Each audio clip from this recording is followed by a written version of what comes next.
Hello and welcome to the Bloomberg Quint editorial huddle. I'm just about to introduce all five of us, but before that, what was Budget 2017 all about?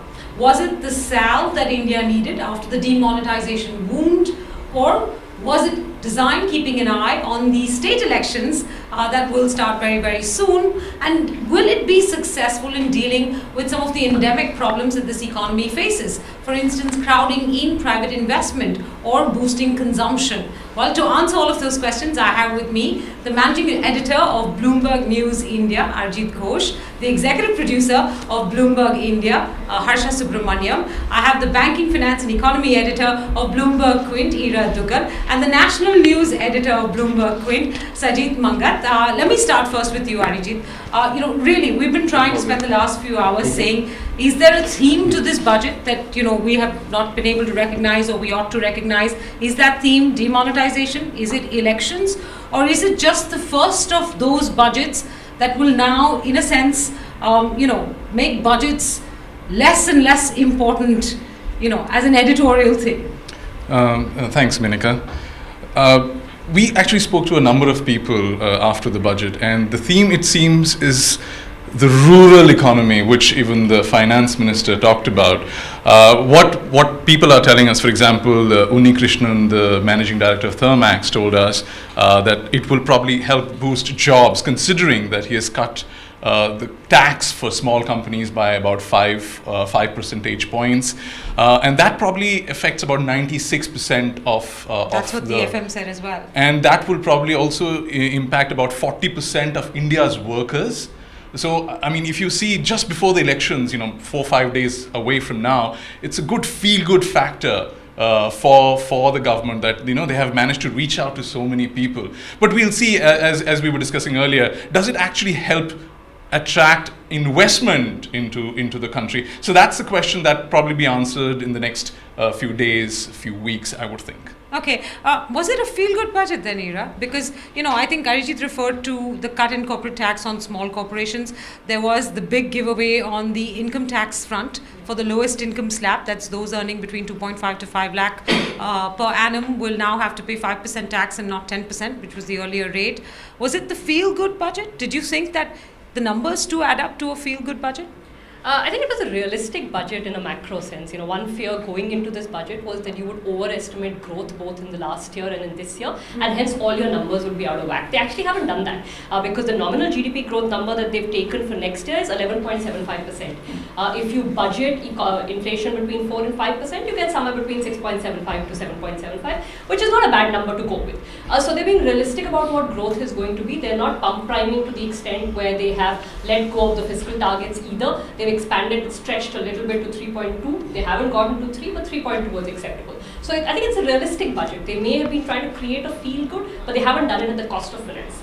Okay. And you would say that's the winning the redeeming bit of this budget, because typically all editorial teams go into budgets expecting big bang budgets, right? That's the phraseology used. Yeah. This is not a big bang budget, but there's nothing really to criticize in it either. There's no one point of fault that you can find, at least in the macro numbers. I'm sure there are other places, but in the macro numbers, there's no one number where you're saying this is completely out of whack. Yes, the divestment number is fairly high, and I'm sure Shajit will talk about that. They have to meet that. The net borrowing number is too low. There's buybacks and switch of debt that is included. But the gross borrowing number at 5.8 lakh crore is fairly credible. So I think the market is quite comfortable with that, the bond market. Okay, fair enough. Asha, one could even argue that this is the budget of attempting some fairly big reform, right? This is the first budget we have not seen any indirect tax changes. No substantial indirect tax changes. The finance minister said we're on our way to GST. I see no point in changing taxes now. And in doing that, he didn't give in to the temptation to increase service tax revenues at all, right? Because most people were expecting that maybe he'd go from 15 to 16%. So that in itself is a reform. Not tinkering with taxes is a big thing for any Indian finance minister. Political funding reform, sure. That was an important one, right? Abolishing FIPB, that was another important one. Then reforms from the point of view of disincentivizing cash transactions, as a part of the continuing narrative of demonetization. So in some sense, would you also say this was a reform-led budget where they've attempted to do things without being unrealistic and without spending too much? But I think our level of expectations are way too low, so any small measures seem like a big reform. FIPB was a dinosaur sitting in this country for the last 15 years. The talk of reviewing FIPP happened in 2003. It's happened now. Yes, it's happened. So give the devil its due. What else we say? Election funding is a big one. I think he's taken the bull by the horns to at least begin a conversation where election funding can be clean in this country. But just to pick up the point that Ira was making about, yes, it's a balancing act. He's managed the budget deficits. He's figured out where the money is going to come. I have two questions. One, does this offset the impact of demonetization? Does it really completely offset that? Number one. Yeah. Two is the point that Arijit made, right? Is it going to revive investments in this country? Well, I'm not so sure about it. Yes, it's put money in the hands of the small corporate and in the hands of the small consumer, i.e. income tax. Is this going to revive investment? I'm not so sure.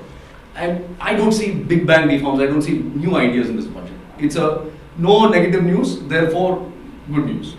Okay, that's a fair way of looking at it. Corporate India could very well and validly be a little disappointed that they found very little mention in this budget, really, right? Big corporates got no corporate tax rate cut, though everybody was expecting that would happen. The deductions start falling off this year. I couldn't, in the fine print, at least whatever I've read, seen any postponement of that. So you're seeing the exemptions and deductions starting to go away, but you're not seeing your headline corporate tax rate come down.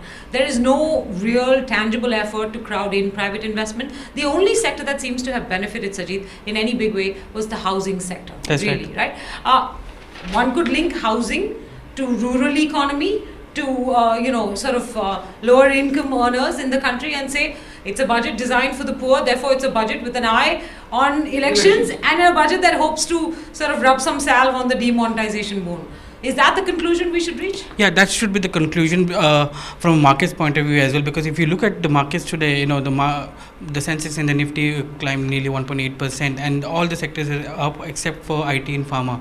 All the sectors going up at 2 to 3% there. So it's clearly the market went into the budgets, with two basically, fear. One was the long-term capital gains. Yeah. The second was the any tinkering in the STT, because these are something which the Prime Minister spoke about at the Capital Markets Forum, and the markets was assuming that it may come in here. But they haven't been they haven't tinkered with either of it, except for plugging a loophole in the LTCG where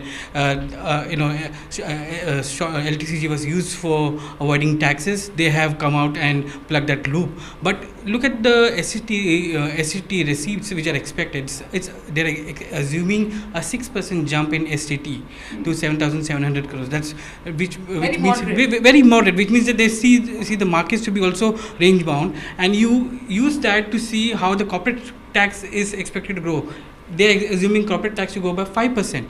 That means they don't expect corporate to revive sooner. So they're going with a very modest growth targets for both state markets and for corporate taxation. And if you link both of them, it basically gives you the entire story out, saying that we are not going to see a private investment coming in soon, and so the profitability will be under pressure going forward in the calendar year. But yet none of that seemed to factor into what happened in the markets today. Sorry, Arijit, you wanted to add? I just wanted to say that if you see the markets, it's the biggest post-budget jump we have seen in 16 years. Okay. And I think the government has been very good at managing expectations, as Sajid mentioned about the long-term capital gains tax. I think it's probably the second year running that the government has initially, before the budget, said, be prepared for this. And then there is nothing in the budget, and the markets, yes, nothing in the budget. So let's That's exactly we should. Let's rally just on Let's the fact that just there's no rally on rally. that. So you have to take that with a pinch of salt.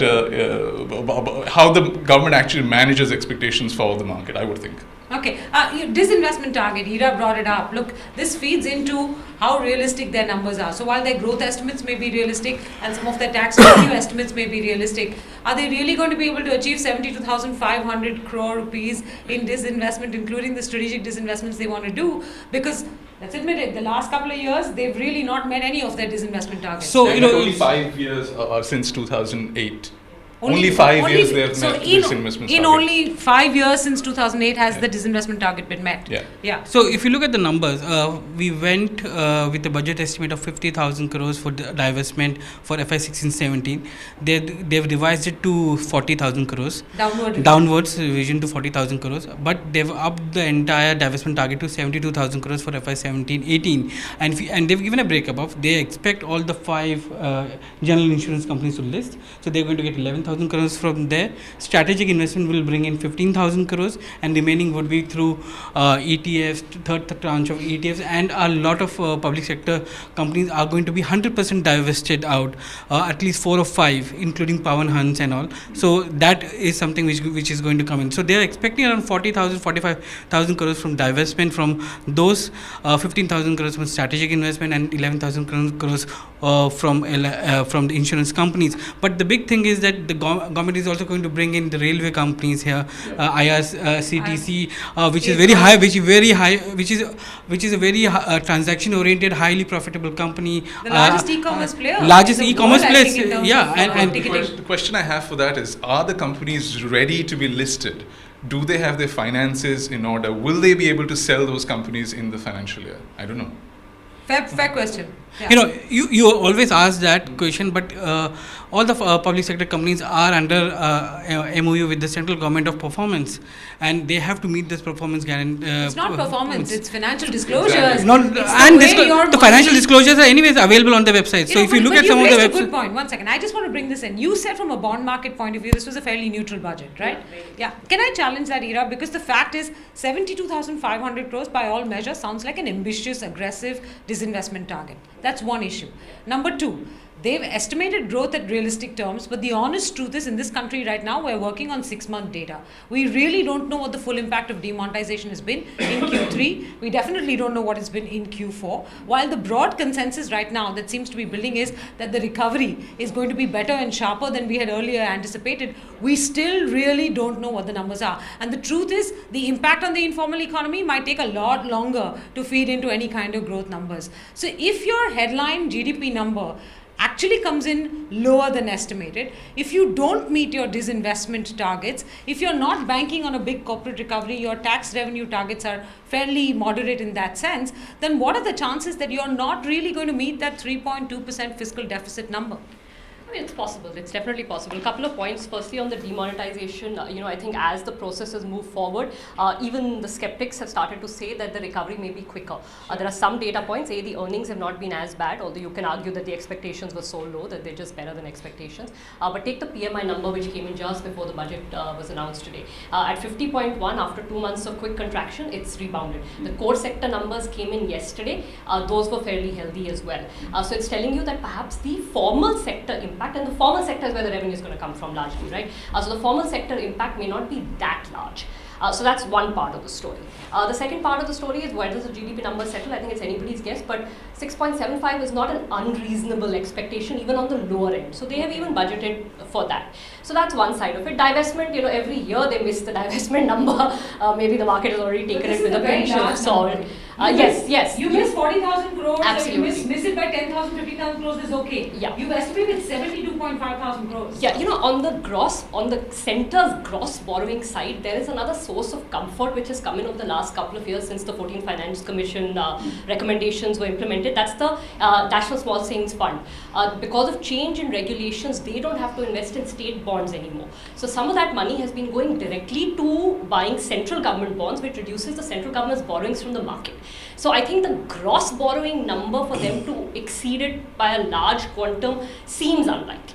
The net number, I actually don't know the buyback numbers and the switch numbers, etc. But that net number at 3.85 looked, fairly unreasonable. Okay. Got a couple of calls there. Let me throw in one more known unknown into this. Okay. We've got GST coming this year. Yeah. Right? The first thing the government's going to have to do this year, which is FY18, is pay 50,000 crore rupees in compensation to states. Right? Okay. And that is accompanied by the fact that GST revenue is typically volatile in the first year or second year, and we don't really know what it's going to amount to. Yeah. Is it going to be more than indirect tax? Is it going to be more than the regular indirect tax collections? Is it going to be less? Is it going to be substantially less, substantially more? So that's the other known unknown that will factor into these numbers. Still feeling very confident about it, about meeting the 3.2%. No, but you need to look at GST the number has always been an uncertainty. That has been an uncertainty. But it's playing into this fiscal. The point is, it's playing into this fiscal. Absolutely. Anybody's guess. I'll throw in another uncertainty from my side. Remember, they haven't said that they've accepted the recommendations of the committee, of the FRBM review committee. Correct. But he did say that the FRBM committee has given them an escape clause which allows them to outstrip the target for that year by about 0.5% under certain conditions where there is a structural reform which can impact fiscal corrections. Now, it's not clear to me whether he's saying that if I haven't budgeted for that escape clause now, I can't invoke it later in the year. Can they invoke it later in the year? I don't know. Maybe they can. And firstly, we have to see what recommendations they accept and in what form they accept. But there's another uncertainty out there. But look at the assumptions which they have made for excise and customs. They're looking at excise to grow at 5% for FY 17-18. Don't forget. And on the back of 34% jump in excise. Yes, not just 34% in FY17. The previous year also we saw a big jump in excise because they'd increased the duties to compensate for lower oil prices, right? So we've seen, I think, if I remember correctly, that number was somewhere in the region of 40%. So you've had 2 years of very high growth in excise. This is a base effect playing in as well. So it seems that excise... And he may have to reduce excise if crude prices move up. He may not. He may have to. And the second is customs at 12.9%. Customs was a big disappointment even in the 9-month period, April to But he's December. been aggressive on customs and he's been very conservative on excise. Well, okay. You've been speaking to a bunch of market experts through the afternoon today, right?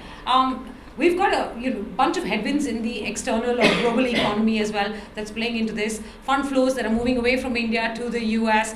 I don't mean to sound like it's all going to turn really bad this year, but do you think this is a budget? And did they think this was a budget that prepared India for those headwinds? A couple of things. One is, I think, from a foreign institutional standpoint, India looks at a slightly better place than the rest of the world. Therefore, by default of again not being really bad, we might stand to get some That's money. all great. Are we prepared for what's going to happen if Trump kills globalization flows in some fashion? That's $1 million question, Menika. The fact of the matter remains that most of these investors are saying, look, I think your part of the world looks better than us. We don't know what Trump is going to do. We don't know what the Federal Reserve is going to do. And therefore, all we know is that there is going to be a larger allocation for the emerging markets at this point in time. And therefore, India might get a slightly higher share of the emerging markets if things go well. There's not, from a market standpoint, they've not seen any negative news from this budget, from an FII standpoint. The other point that Madhu Khela was pointing out was saying that, look, there's a fairly robust domestic mutual fund money that's come in. Yes. So don't take away from the fact that a large amount of money that this guy's going to, that income tax reduction is going to, cut in income taxes is going to lead, is going into financial assets, i.e. equity markets. So SIP money is directly going to increase, which also is going to be market positive. One other point that both the NFIs I spoke to told me was, listen, the mention of jobs wasn't there. We've spoken constantly about creating new jobs in the economy. Corporate India has been asking for it. Has there been anything done in this budget that can reduce the effective cost of creating good quality jobs? I don't think so. Okay, so look, we're going to wrap it up here because we're still going through the fine print, and this is sort of not our first take, our first, second and third take. We've still got the fourth and fifth take to come, and we'll do that through the course of this evening. But I'm going to wrap it up by asking each one of us to describe the one good thing and the one bad thing that you picked up in this budget that for you signifies or symbolizes what this budget was all about. Arijit, I'll start with you. I think the good thing is probably the focus on the small and medium enterprises, the cut in taxes, and the bad thing I would probably say, as Harsha says, he didn't mention jobs. One would hope that all the measures that he has talked about would kind of eventually generate jobs, but I guess jobs is a very important thing that we should be thinking about going forward. All right, Sajid, you've got the mic. Yeah, so from a market's point of view, the good thing is that he hasn't increased STT and long-term capital gains, but at the same time, he has also kept in mind that corporate profitability would be very muted going forward. So, there's no point of putting more pressure on the corporate. So, it's a budget where no additional taxes have been levied, though some exemptions are going away for some specific sectors there. I think there is an additional surcharge on high income earners of between 50 lakhs to 1 crore. 10%. Yeah. That's so you're to taking away. So you told compensate. the lowest income tax slab not to pay tax or to pay only half the tax, and you added yet another surcharge. Look, I must say that Menika, I don't pay tax. You do. IT department will be Yeah, I was just going to say that. I'd be really worried if you, executive producer of Bloomberg, was saying I earn less than 2.5 to 5 lakh rupees a year, and therefore I'm not going to pay any tax, right? Yeah, but I mean the use of surcharge is just really disturbing. It's disturbing. Totally, yeah. You can't keep taxing like that, right? That Crorepati tax was supposed to be a one-off thing. Not only has that gotten institutionalized now, we now have an additional surcharge, not just on those earning above 1 crore, but those earning between 50 lakhs to 1 crore. Taxes are yeah. never off. Taxes are never. But, they're always here to stay. The negative thing is that he hasn't mentioned any measures how to expand the tax pool. Which, Well, okay. which he hasn't No, done I'd much. argue with that. Sajid, I think that a lot of the demonetization outcome will point towards that. I think that, we saw in the run-up to the budget the announcement of 18 lakh notices going out to those who've made suspicious deposits in He their mentioned accounts. some of the figures today yeah, as well. Yeah, so I think, and the effort to discourage cash transactions, etc., all of this is going to force people to transact in more formal ways, and that is going to mean that they can track all those transactions, and that's what will help widen your tax base. How else do you do it but for information? You can't go after and prosecute a large number of people, right? He's That's not a expecting a winning way. 24.5% jump in income tax this year. Well, it's going to come from, look, this is a government of amnesty schemes. We've had 3 amnesty schemes in just the period of the last 1.5 years. One that's currently is currently underway right now as well. So he is expecting, I imagine, some degree of bonanza from that and the expansion of the base from that, and therefore being able to go after people. 18 lakh notices, Sajid. 18 lakh notices is what the government has sent out. This is their own comment yesterday. 18 lakh notices is not a joke by any standard, right? Okay, what do you like? What do you not like? I'm going to say what I don't like, and that's the 10,000 crore that banks have gotten. 12% gross NP on public sector banks. You give them 10,000 crore. You don't give a roadmap on how you're going to clean NP. But you got the roadmap the previous day in the economic survey Yeah, so- in so- something called para, right? Yeah, so bad bank. Minister actually in his press conference said that we haven't ruled it out. Everything is on the table. So maybe we'll get the solution to bad loans. But it's been, I think the economic survey only said the problem has lasted for 7 years, or 2 years of extreme problem. Do something. It's about time. Okay, fine. I suppose I should tell you what I liked and what I didn't like in this budget, but I'm going to hold that for later on in this evening. That's editorial privilege for hosting this column. We will continue to talk to experts through the course of this evening. I thought that, widening the tax base, which is not necessarily just the focus of this budget, but the effort of the government over the last few months, is a big, big positive, because very few governments have succeeded in being able to do that in India. With that, we'll wrap it up here on Bloomberg Quint, in this Bloomberg Quint editorial huddle, but we'll be back with lots more through the course of the evening. Stay tuned.